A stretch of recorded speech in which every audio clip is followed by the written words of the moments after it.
Hi everyone, in front of me I've got DOOGEE T40 Pro, and let me share with you how to reset camera preferences on this device.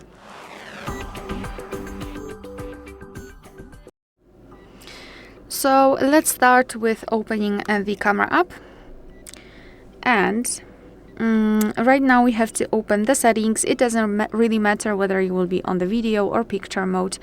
Just localize the settings, which are in this configuration, of course, in the left upper corner. So let's tap.